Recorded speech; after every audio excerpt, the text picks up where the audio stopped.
I know many people aren't thinking about mums just yet, being early in the summer. However, many places are starting to think about getting their mums ordered for growing them out for those beautiful fall mum displays. And many of those mums start right here in Tulsa, Oklahoma at King's Mums.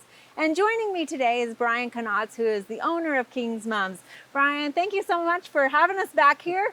We were here last fall and got to see the beautiful flowers that you have, but that's really not your product, right? No, we don't sell the flowers. We mainly sell cuttings or the rooted cuttings from the plants that you see here. So now it's kind of your busy season, right? Yeah. You're getting this product turned out. What's that process of getting those cuttings?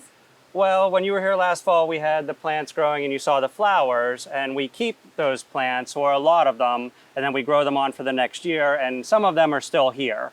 So we are growing these plants so we can take the cuttings and then root those out to send to flower growers, public gardens, home gardeners, some garden centers, so all over the country. You're taking a lot of cuttings right now, which is a big process. Right. So all of these are constantly getting haircuts. Right, yeah, and you can see the different stages of where they're at, and we're actually very near to being done taking our cuttings for the year, ironically, when you start to think about that. But yes, you can see where we've cut this one back. This one's probably about 3 or 4 weeks ago we cut it back.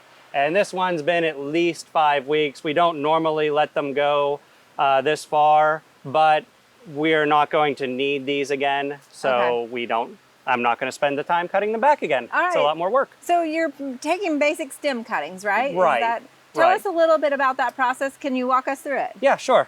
So we've talked about the different stages of growth, and you can see this one's a little older. And what we're really looking for is this nice soft tissue.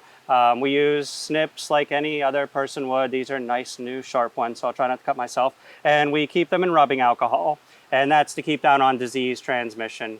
And we would just use this on one plant. So we'll go in and, cut however many we can get off of a plant.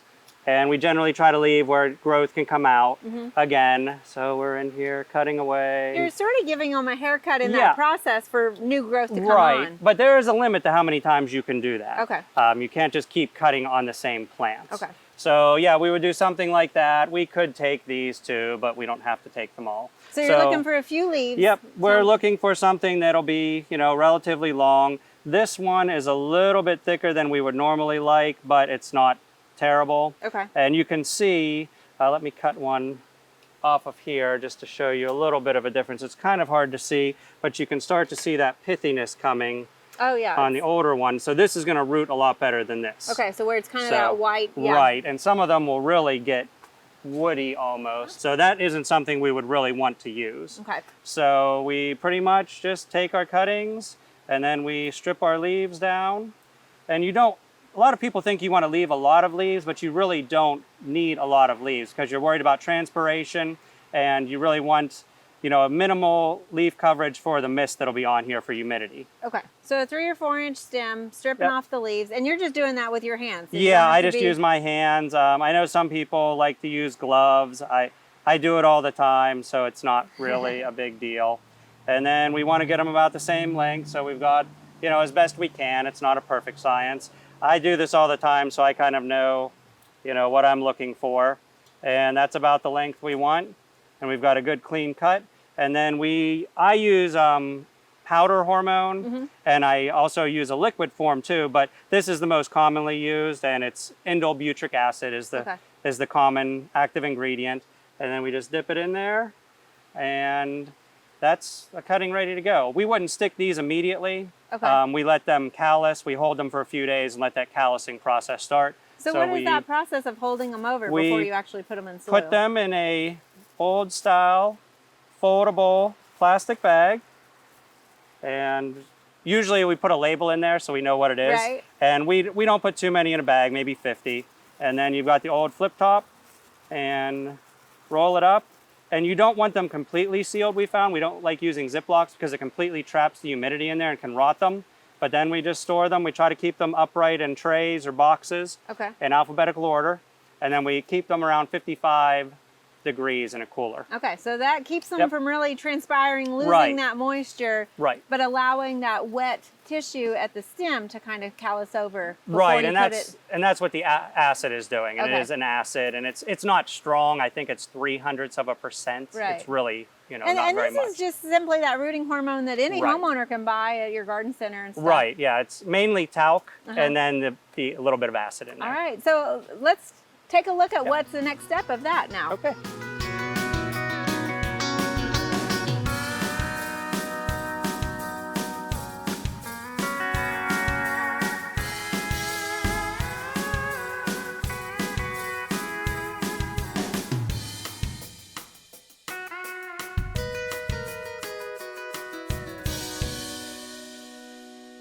All right, so you got a little setup for us over here, Yeah. huh? Normally we'd be in the greenhouse, but this isn't how I would normally do this. When I'm sticking cuttings, I actually dip them in a nice solution of chemicals for insects and diseases, and I'm in gloves and PP, and it's, what is it, like 80 degrees already? Right, So, right. I know we got the fans and it's yeah. hot in the greenhouse, so we're Yeah. out here, nice sunshine. So. Right. So we've got, this is what the plants would look like. Usually this tray is completely full of bags of cuttings, and there's our little label. And I actually took these a few days ago, but there's the name.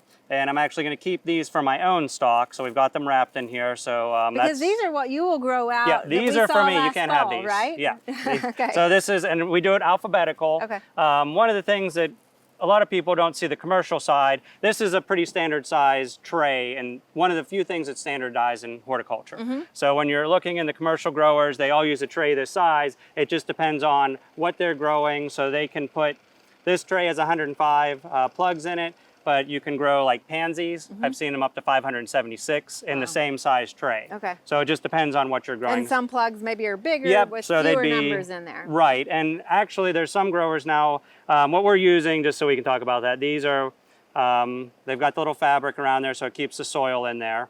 And they're manufactured by a company called Ellie, but this is what we use. And the real nice thing is, since a commercial grower is shipping to other growers and they're sending this whole tray. So they start the seeds or the cuttings, they grow them on, and then they send that whole tray. Right. I don't do that. Okay. I'm not sending that many plants to one person typically. Right, right. So, and we generally don't send, 100 of the same thing to one person. Right, So, okay.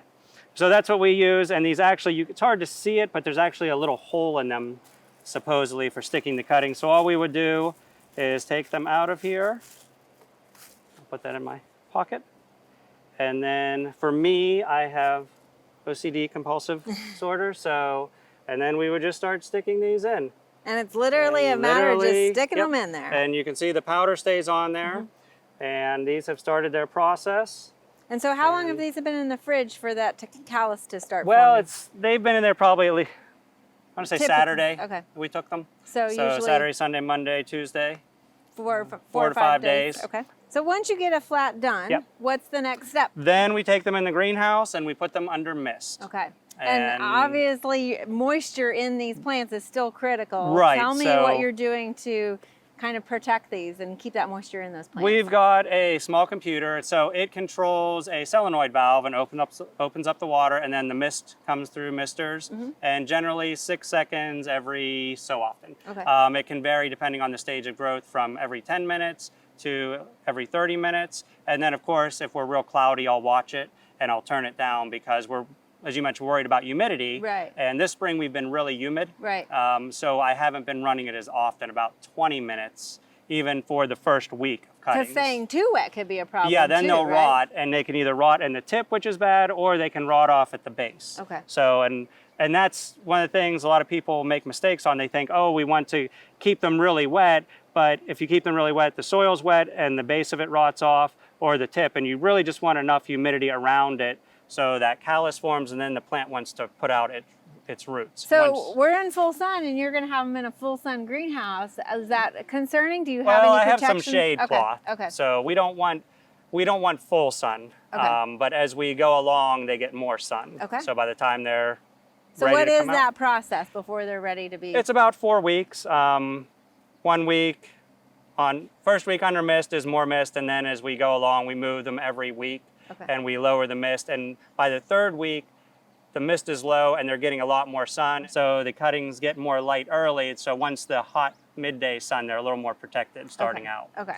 So by week 4, you see, they're out from under root development on the... Yeah, they're rooted. 4 weeks, they're going out the door. All right. So at 3 weeks, they come off the mist, full sun. And so that's when you fill your order. You start looking at what people want, and instead of giving them a whole tray, you're giving them 10 or 20 or 50. Or one of each. Okay. Yeah. All right.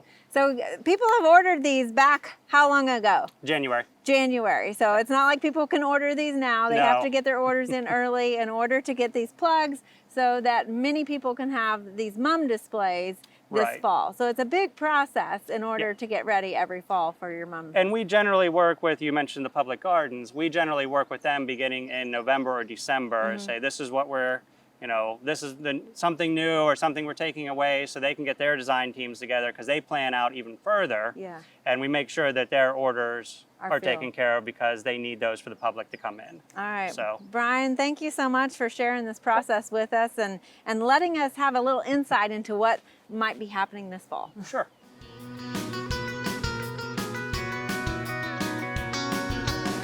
We hope you enjoyed this video as part of our Oklahoma Gardening YouTube channel. You can also find even more videos on the OK Gardening Classics YouTube channel. And join us on social media for great gardening tips, photos, and discussion.